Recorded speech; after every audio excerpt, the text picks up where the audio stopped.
앞에 보시면 화양연화라는 단어가 나오죠. 이 말은 꽃이 피는 가장 아름다운 시기라는 뜻입니다. 이 말을 사용할 때가 언제냐 하면은 인생에서 가장 아름답고 행복한 시절이 되었을 때 화양연화라 이렇게 말을 하고 있습니다. 봄은 부는 바람과 내리는 비에 놀라서 아름다운 꽃을 피운다라는 말이 있습니다. 젊다고 무조건 화양연화라고 하는 것은 연화가 되는 것은 아닙니다. 부활의 주님을 믿고 하나님께 내 인생을 온전히 맡기면 내가 생각지도 못했던 내 인생에 가장 빛나고 아름답고 소중한 화양연화가 열리게 되어지는 것입니다. 여러분, 오늘 본문은 요한복음에서 7가지의 기적이 있어요. 그런데 그 7가지의 기적 중에서 마지막 기적을 말씀하고 있습니다. 마르다와 마리아가 사랑하는 오빠가 죽었습니다. 그 이름은 나사로입니다. 그 죽기 전에 예수님께 찾아와서 오라비가 당신의 사랑하는 오라비가 나사로가 병들었습니다. 이렇게 이야기를 합니다. 빨리 내려와서 고쳐달라는 거죠. 근데 예수님은 그 말을 들으시고 이틀을 그곳에 머물러 계십니다. 이틀 동안 가지 않아요. 반응을 하지 않습니다. 마르다와 마리아는 굉장히 서운했습니다. 왜냐하면은 바로 죽었기 때문입니다. 나사로가 죽어서 너무 이렇게 마음이 상심되어져 있습니다. 그리고 찾아오셔가지고 이제 동네 그 어귀에 있을 때에 마르다가 옵니다. 그래서 서운한 마음을 표현합니다. 또 마리아를 오라 해서 만나고 나니까 마리아도 서운한 표현을 합니다. 그럴 때 이 마르다와 마리아에게 예수님께서 하신 말씀은 현재적 부활 신앙을 말씀하고 있습니다. 부활 신앙은 현재적 믿음이어야 한다. 그걸 강조하고 있습니다. 여러분, 이 부활 신앙 왜 이렇게 강조할까요? 오늘 제목은 이렇습니다. 주보하고는 조금 다른데 부활 신앙이 인생을 아름답게 만듭니다 라는 제목입니다. 부활 신앙이 인생을 아름답게 만듭니다. 네가 나를 믿으면 하나님의 영광을 보리라. 네가 믿으면 하나님의 영광을 보리라. 이거는 마르다와 마리아에게만 국한된 말씀이 아니에요. 오늘도 마찬가지입니다. 네가 믿으면 하나님의 영광을 보리라. 언제 믿어야 돼요? 지금 믿어야 돼요. 언제 믿어야 돼요? 현재 믿어야 돼요. 언제 믿어야 돼요? 문제가 있을 때 믿어야 돼요. 슬픔이 있을 때 믿어야 돼요. 믿음은 현재성을 가져야 된다라는 것입니다. 과거에 아무리 놀라운 믿음을 가졌고 어떤 기적을 경험했다 할지라도 아니요. 지금 믿어야 되는 거예요. 지금 상황 앞에서 믿어야 되고 지금 문제 앞에서 믿어야 되고 지금 모든 사건 앞에서 현재적 믿음을 가질 때에 기적은 일어나는 것입니다. 오늘 첫 번째 이 말씀을 통해서 죽음의 문제 앞에 선 사람들의 모습을 좀 생각해 보자고요. 1절로부터 3절까지 말씀을 보면은 주님께 헌신하고 사랑하는 사람이 죽었습니다. 1절 한번 볼까요? 여러분이 11장 1절 말씀에 보면은 어떤 병자가 있으니, 여러분 문장 초두에 병자라는 말을 강조하고 있습니다. 마르다와 마리아의 오빠 나사로가 이렇게 이야기하지 않고 어떤 병자가 있다라는 거예요. 그러니까 이 말씀이 무슨 말이냐면요. 사람들의 관심이 나사로에게 있었던 게 아니라 그 병에 대해서 관심이 있었다라는 것입니다. 그래서 질병이 화제거리였다라는 거죠. 나사로라고 하는 이름은 참 뜻이 좋습니다. 하나님이 도우셨다 라는 뜻이에요. 너무나 훌륭한 이름이지 않습니까? 그리고 베다니에 살고 있었는데 이 베다니를 예수님께서 지나가실 때마다 이 가정에 들려서 가끔 식사도 하시고 거기서 말씀도 전하시고 교제도 하셨습니다. 그럴 때 특별히 마리아는 자기의 가장 귀한 옥합을 깨뜨려서 예수님께 향유를 부어서 자기 머리털로 예수님의 발을 닦아드리는 그런 헌신을 하기도 했습니다. 그래서 이 헌신된 가정을 바라보면서 성경은 뭐라고 말씀하고 있는가 보자고요. 여기 보니까 사랑하는 자가 이렇게 말하고 있습니다. 사랑하는 자 한번 보세요. 여러분 3절 보시면 주여 보시옵소서 사랑하시는 자가 병들었나이다. 여러분 이 말씀을 하는 이유가 뭘까요? 사도 요한은 마르다와 마리아가 얼마나 경건한 생활을 했고 얼마나 헌신된 생활을 했고 얼마나 주님이 사랑하고 있는가를 보여주고 있습니다. 그런데 여러분 잊지 말아야 될 것은요, 특별히 사랑을 했고 정말로 많은 헌신을 했고 귀한 헌신을 했습니다. 그럼에도 불구하고 병이 들었대요. 여러분 우리가 착각해서는 안 되는 게 뭐냐면은 주님을 잘 섬기고 헌신하면은 병이 안 들 거다, 문제가 없을 거다, 예수 믿는데 왜 그래, 이런 일이, 여러분 이런 말 우리 하잖아요. 그런데 예수 믿어도 이런 일이 있을 수 있어요. 헌신에도 문제가 있을 수 있고 주님 잘 섬겨도 질병은 찾아올 수 있고 고난은 찾아올 수 있다라는 거예요. 그래서 특별히 헌신하고 주님이 사랑하는 가정은 늘 문제가 안 생기고 좋은 일만 있을 거라고 생각합니까? 절대로 그렇게 생각하면 안 됩니다. 그러나 한 가지는 분명합니다. 이렇게 문제가 생겼을 때에 하나님께서 슬픔과 고난이 찾아온 믿음의 사람들, 헌신된 사람들에게는 하나님이 특별한 방법으로 구해 주시고 은혜 베풀어 주시고 해결해 주신다는 거예요. 누구나 다 문제는 있어요. 예수 믿는데 왜 그러냐고요? 그럴 수 있어요. 그런데 주님이 해답이 되어 주신다는 겁니다. 무엇 때문에 죽었을까요? 3절에 보니까 병들었다라고 말을 하고 있습니다. 1절에는 병자라고 이야기하고 있고, 그런데 제가 이 말씀 보면서 느끼는 건 이렇습니다. 빨리 내려와서 고쳐주십시오 이런 말이 없어요. 복음서를 보면은 주로 뭐라고 이야기합니까? 내 딸이 죽어가고 있습니다. 빨리 내려와서 고쳐주십시오. 안수해 주십시오. 원하시면 나를 깨끗하게 하실 수 있나이다. 이렇게 표현을 해요. 그런데 오늘 말씀해 보니까 예수께서 보십시오. 3절 한번 보십시다. 함께 읽어봅시다. 시작. 이에 그 노이들이 예수께 사람을 보내어 이르되 주여 보시옵소서 사랑하시는 자가 병들었나이다 하니. 여러분 여기에 이걸 가지고 주경학자 벵겔이라고 하는 분은 고상한 인격을 드러낸 청원이었다 이렇게 좋게 표현을 하고 있습니다. 그러니까 진실한 마음으로 이야기를 하고 있는 거예요.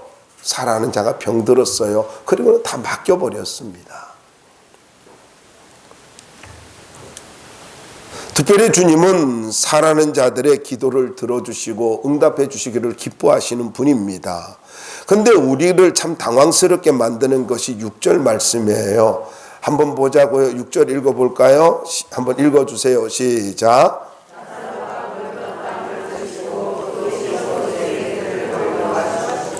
네. 제가 이 말씀을 보면서 이런 생각이 들었어요. 만약에 제가 사랑하는 사람이 다쳤다라는 이야기를 들은, 병든 것이 아니라 다쳤다고만 해도 저는 달려갈 거예요.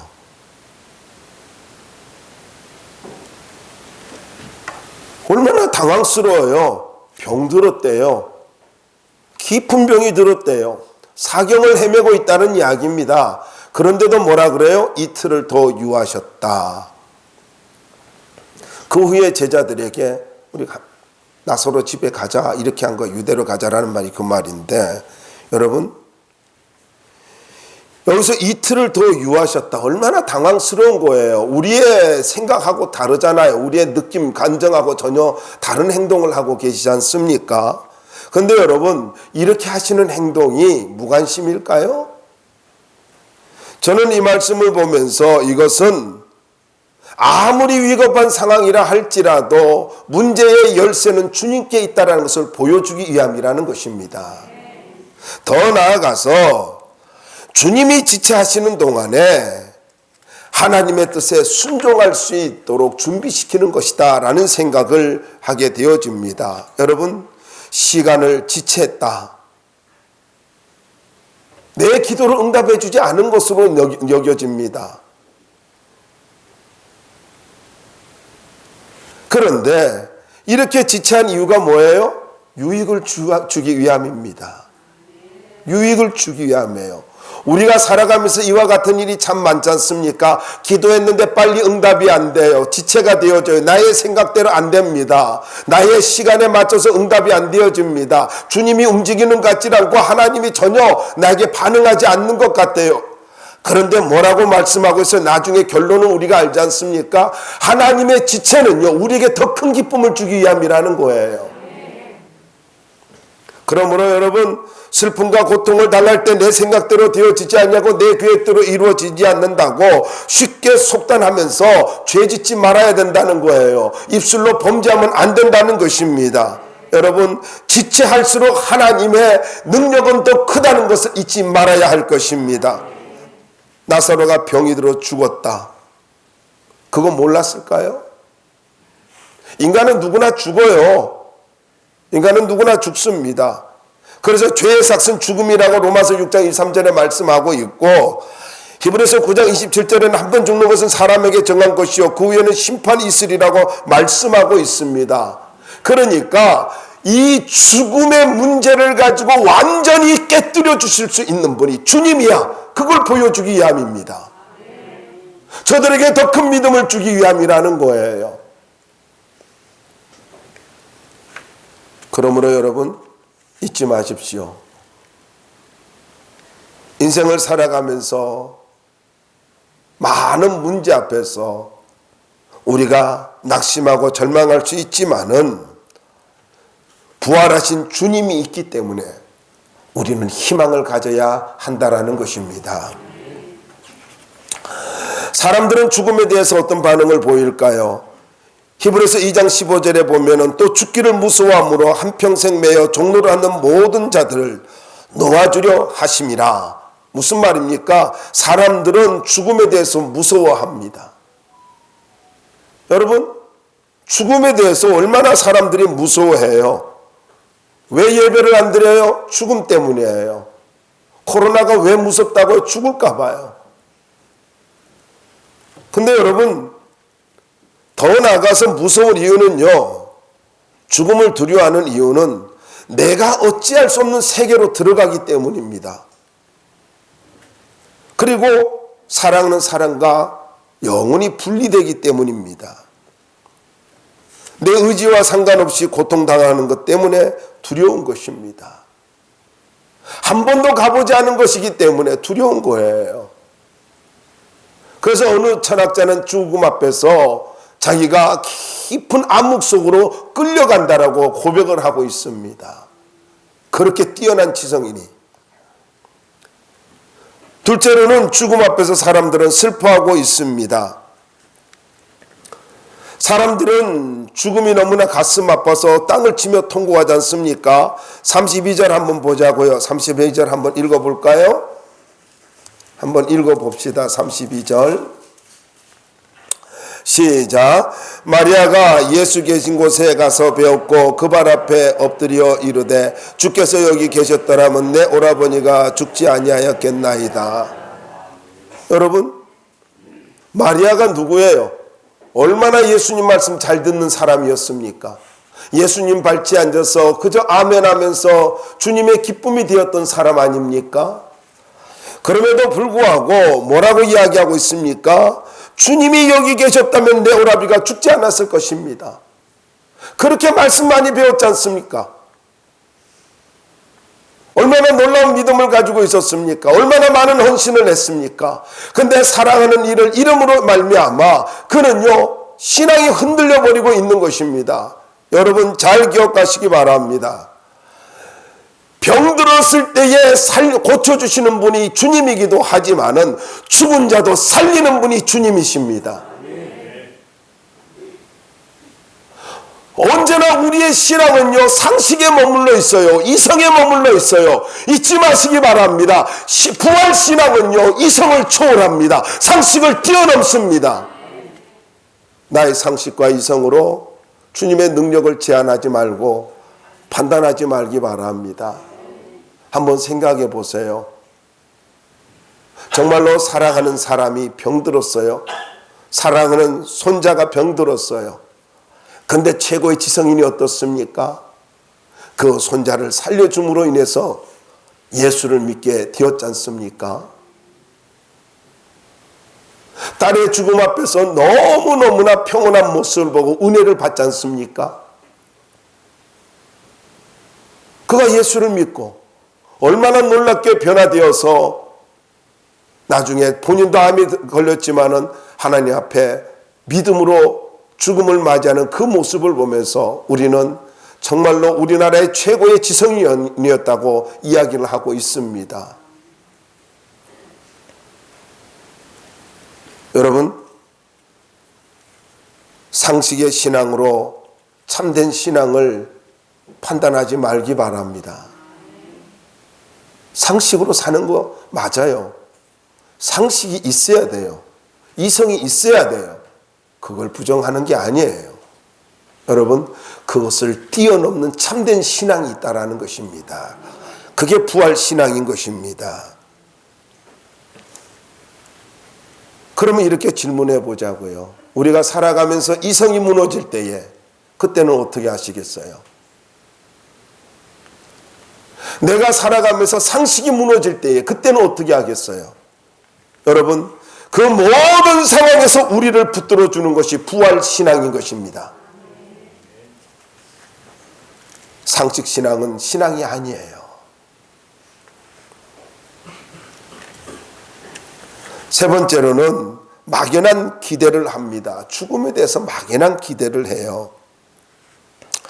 사람들은 사랑하는 사람이 죽으면은 죽음 저 너머의 세계를 모르니까 그저 좋은 곳으로 갔겠지.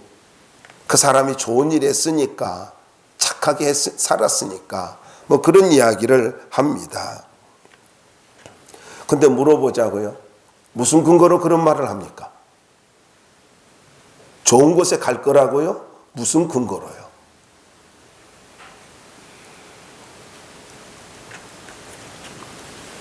한참 뜨고 있는 스님이 계시죠. 근데 그분이 그래요. 좋은 곳으로 간 줄로 믿으래요. 그렇게 생각하래요. 그거 어떻게 할 수 있느냐? 그러니까 그렇게 안 믿으면은 좋을 게 뭐가 있냐요. 그냥 그렇게 그냥 근거가 없어요. 근거가 없어요. 그런데 여러분 잊지 마십시오. 우리는 분명한 근거가 있습니다. 그 근거가 뭐예요? 예수님입니다. 그 근거가 뭐예요? 하나님의 말씀입니다. 말씀이에요.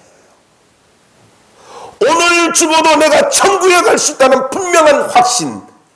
예수를 믿으면 하나님의 자녀가 되고, 예수를 믿으면 모든 죄와 저주가 끊어지고, 예수를 믿으면 저 천국에 갈 수 있다는 분명한 하나님의 말씀. 그 말씀을 우리가 근거로 믿고 있는 것입니다. 기독교는요, 분명한 근거를 가지고 있습니다. 24절 말씀을 볼까요? 24절도 한번 읽어주시기 바랍니다. 시작.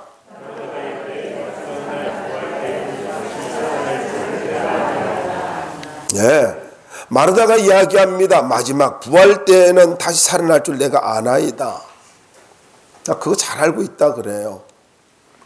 여러분, 예수님이 지금 묻고 있는 것은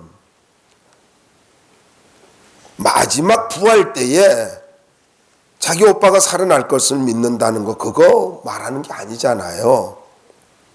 그게 무슨 말입니까? 예수님께서 하신 말씀이에요. 내가 믿으면, 지금 믿으면 하나님의 영광을 보리라. 지금 믿어야 된다. 지금 믿으면 하나님의 영광, 내 오빠가 살아날 거야. 죽은 자가 살아날 거야. 미래적 믿음이요? 아니요. 여러분, 엄밀하게 이야기를 한다면은요, 현재적 믿음이 있어야 미래의 믿음이 있는 거예요. 지금 믿음이 없는데 어떻게 미래의 믿음이 있냐고요? 지금 믿음이 없는데. 가끔 사람들은 도박을 합니다. 내가 좀 더 있다가 때가 되면 믿을 거라. 그 때를 어떻게 아시는데? 잠시 잠깐 후에 어떤 일이 날지도 모르는데, 조금 짓궂게 말씀드릴까요? 잠시 후에 어떤 점심을 먹을지도 모르잖아요. 그렇잖아요? 가끔 우리 집사람이 저한테 그럽니다. 저녁 뭐 해드릴까요? 그래요. 그러면 간단해요. 있는 대로 먹어요. 그러지 말고 드시고 싶은 거 말씀하세요. 김치찌개. 그럽니다. 나한테 물어보면 뻔해요. 나한테 물어보면 뻔합니다. 김치에다 물 말아 먹으면 최고예요. 물을 말아 먹으면 짜다, 달다, 쓰다 말이 없잖아요. 그냥 간단하잖아요. 양념이 없지만 가장 입에 잘 넘어가잖아요. 그런데 메뉴는 아내의 주관이잖아요. 아내의 주권에 달려 있잖아요. 물론 요즘은 남편의 주권도 있지만은 그런 거예요. 여러분, 뭘 먹을지도 모르면서 언제 내가 때가 되면 믿어요? 아니, 얼마나 오래 살 건데요? 100세 시대라고요? 당신이 100세까지 살지를 어떻게 압니까?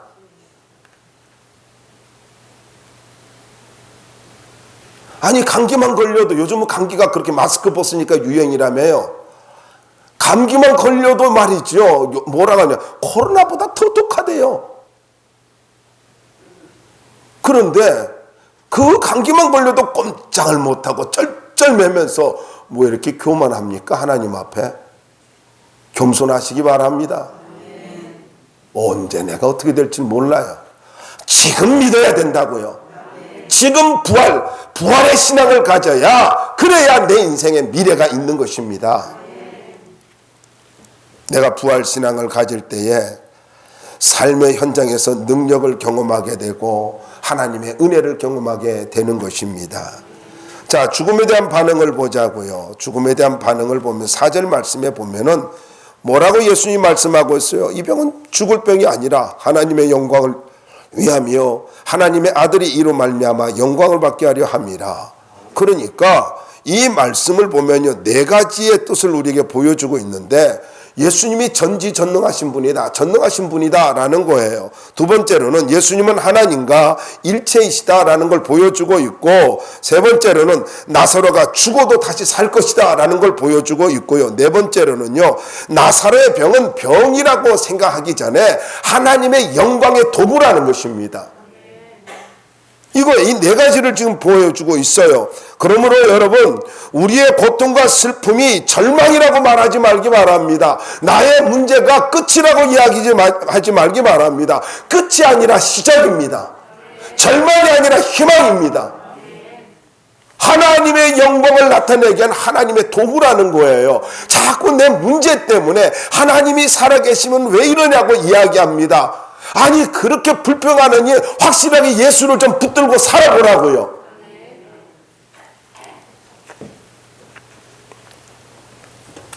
내가 겪고 있는 모든 문제에 대한 시각을 바꾸십시오.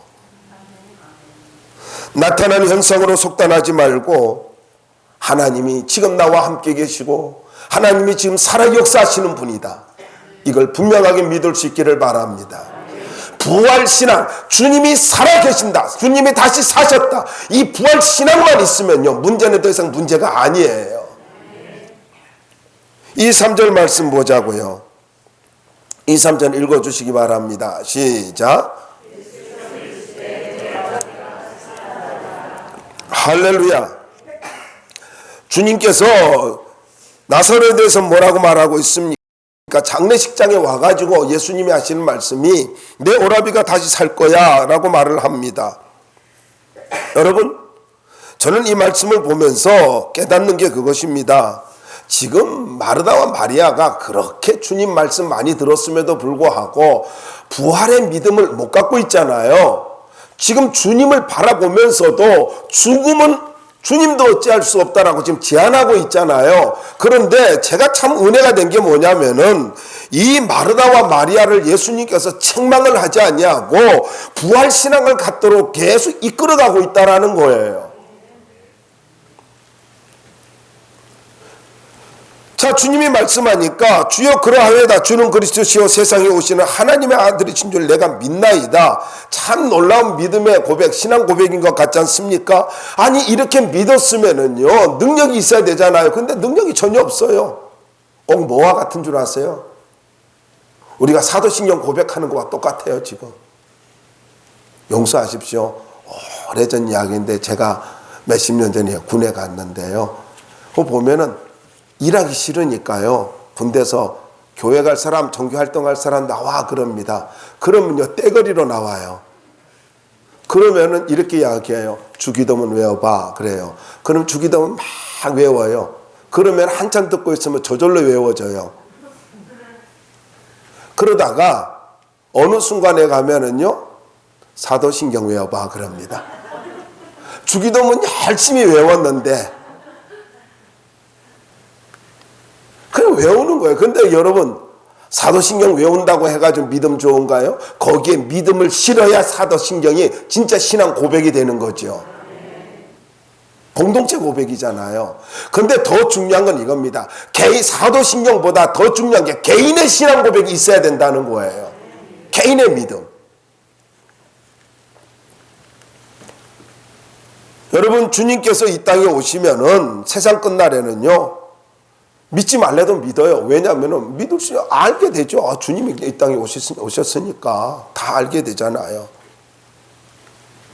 마르다는 유대인들이 믿는 교리는 기억하고 있지만은 부활의 생명이신 주님의 말씀을 믿지 못하고 있는 거죠.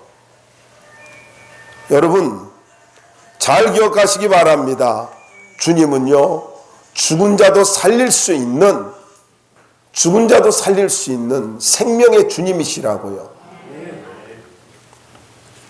그러므로 다시 말씀을 드립니다. 상식과 교리는 진정한 부활신앙이 될 수가 없습니다.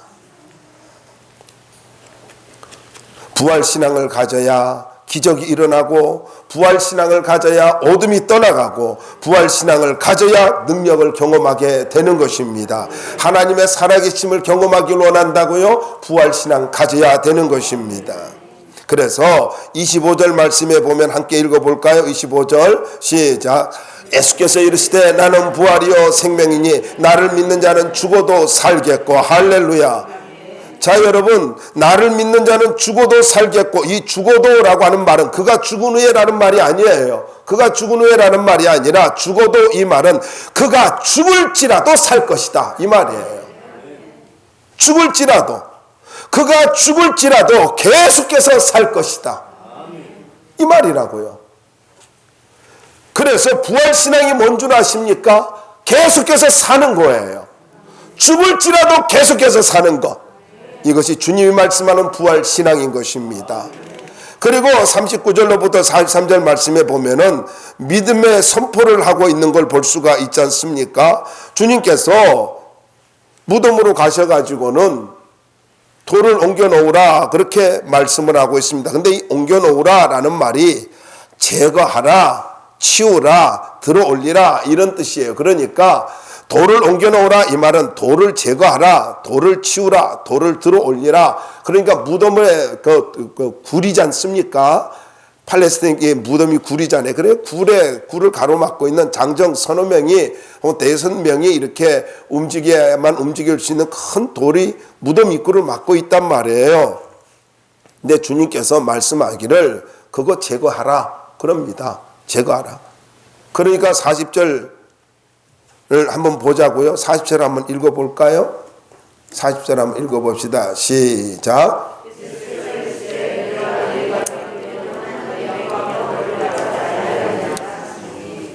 예, 예수님께서 돌을 옮겨놓으라 그러니까 죽은 지가 4일이나 되었고 벌써 썩어서 냄새가 납니다. 이렇게 이야기해요. 그러니까 자기 오빠가 지금 죽은 지가 4일이나 되었고 그리고 썩어서 냄새가 난다고 너무나 잘 알고 있지 않습니까? 여러분 한번 보시기 바랍니다. 누가 봐도 불가능한 일이에요. 누가 봐도 상식적으로 이건 어려운 일이에요. 그런데 마르다에게 주님께서 말씀하고 있습니다. 내 말이 네가 믿으면 하나님의 영광을 보리라. 뭘 이야기하고 있어요? 믿음을 요구하고 있습니다. 어떤 믿음입니까? 현재 믿음입니다. 부활의 믿음이라고요. 네가 믿으면 하나님의 영광을 보리라. 중요한 것입니다. 여러분 우리가 인생을 살아가면서 내가 믿을 때에만이 하나님의 영광을 볼 수가 있어요. 적당하게 신앙생활에서는 절대로 하나님의 영광을 볼 수가 없다라는 거예요. 내 삶의 현장에서 문제 앞에서 절망의 순간 앞에서 하나님의 영광을 보기를 원합니까? 하나님을 믿어야 되는 거예요. 주님을 믿어야 되는 거예요.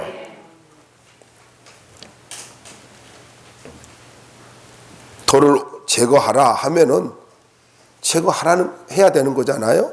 41절 42절에 보면은 이제 옮겨놓고 나니까 예수님께서 이상한 행동을 하셔요. 한번 생각해 보세요. 거기에 보니까 아버지여 내 말을 들으신 것을 감사하나이다. 아니 무덤 열어놓고 하시는 말씀이 하나님 앞에 기도하면서 믿음으로 감사하고 있습니다. 많은 사람 앞에서 지금 많은 사람이 보고 있잖아요. 그리고 굴무는 그 무덤에 굴무는 열려 있잖아요. 동굴 입구는요. 그러니까 그 무덤을 향해서 하나님을 향해 두 손 들고 간절하게 기도하고 주님 하나님 정말 감사합니다. 얼마나 이게 참 어울리지 않는 모습입니까? 제가 이 말씀을 생각할 때마다 생각나는 게 있어요. 꼭 장례식장 가가지고 이런 실수를 합니다. 안녕하세요 그럽니다. 그 어떤 분이 그랬대요. 안녕하지 못하니 지금 이곳에 있지 그랬대요.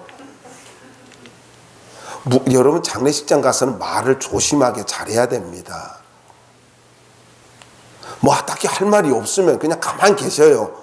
굳이 말을 하려고 해가지고 실수하지 말고. 장례식장에서 실수하는 사람들 참 많습니다. 여러분 예수님께서 많은 사람 앞에서 죽은 자를 놓고 감사 기도한다. 참 어울리지 않는 모습이잖아요. 그런데 주님이 감사 기도를 할 때에 하나님의 기적은 시작되었습니다. 두 번째로는 기도의 확신입니다. 항상 내 말을 들으시는 줄을 내가 알았나이다. 여러분 절망의 상황 속에서 불가능한 상황 속에서 하나님께 기도합니다. 내 말을 들으시는 것을 안다. 분명한 확신이 있었어요. 세 번째 기도의 목적이 있습니다. 둘러선 무리를 위함이고 그들로 믿게 하려 함이라. 무슨 말입니까? 예수님께서 지금 이렇게 기적을 행하고자 하는 거, 기도를 하시는 이유는 주님 때문이 아니라는 거예요. 다른 사람의 믿음과 하나님의 영광을, 다른 사람의 유익을 위해서 지금 이렇게 기도하고 있다라는 거예요. 근데 너무 재미있는 말씀이 그 다음에 나와요. 43절에 보면은 큰 소리로 나사로야 나오라 그렇게 이야기합니다. 제가 언젠가 말씀드렸잖아요. 이름 부른 이유가 뭐라고요? 나사로야 나오라 이러지 않으면은 옆에 있는 무덤에 시체들이 다 나올까 봐. 그러니까 꼭 이름을 불렀어요. 여러분, 두리뭉실하게 기도한 거냐? 정확하게 선포하셨습니다. 그런데 나사로야 나오라, 이 말이 무슨 말이에요? 죽은 자를 산 자처럼 부르는 거예요. 잠자는 자를 깨우듯이 부르고 있습니다. 집안에 있는 자를 가지고 밖으로 불러내듯이 부르고 있습니다. 한마디로 말하면 이겁니다. 너는 그곳에 있을 자가 아니야. 너는 죽음에 쌓여서, 절망에 쌓여서, 어둠에 쌓여서 그것에 누워있을 자가 아니야. 당장 나와. 이 말인 거예요. 이것이 나사로를 향한 말씀이기도 하지만 오늘 우리에게 하는 말씀이 아닐까요? 절망의 자리에 있나요? 어둠의 자리에 있나요? 낙심의 자리에 있나요? 슬픔의 자리에 있나요? 주님께서 말씀합니다. 너는 그곳에 있을 자가 아니야. 빨리 나와. 나와 함께 있자. 빨리 나와. 여러분, 주님의 부르심에 응답할 수 있기를 바랍니다. 절망의 자리에서 일어나길 바랍니다. 슬픔의 자리에서 일어나길 바랍니다. 불신앙의 자리에서 일어나시기를 바랍니다. 다시 말씀드립니다. 너는 그곳에 있을 자가 아니야. 그리고 주님이 나오니까, 이 나사로가 나오니까 풀어놓아 다니게 하라 라고 말씀하고 있습니다. 죽음을 넘어 자유를 주고 있습니다.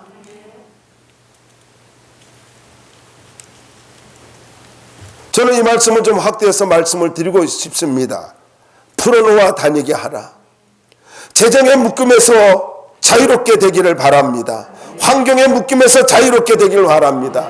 여러분의 가정과 가문의 저주의 묶임에서 자유롭게 되길 바랍니다. 기도의 응답을 방해하는 사람의 묶임에서 자유롭게 되길 바랍니다. 풀어놓아 다니게 하라. 풀어놓아 다니게 하라. 여러분의 영혼을, 여러분의 인생을 예수 안에서 부활신앙으로 자유롭게 만들 수 있기를 주의 이름으로 축원합니다. 부활신앙은 인생에서 가장 아름답고 행복한 시절을 만들어주는 화양연화와 같습니다. 최고의 시절을 원해요. 최고의 시기를 원해요. 열매 맺는, 꽃이 피고 열매 맺는 가장 아름다운 시절을 살기를 원해요. 부활신앙 가져야 돼요. 이게 화양연화입니다.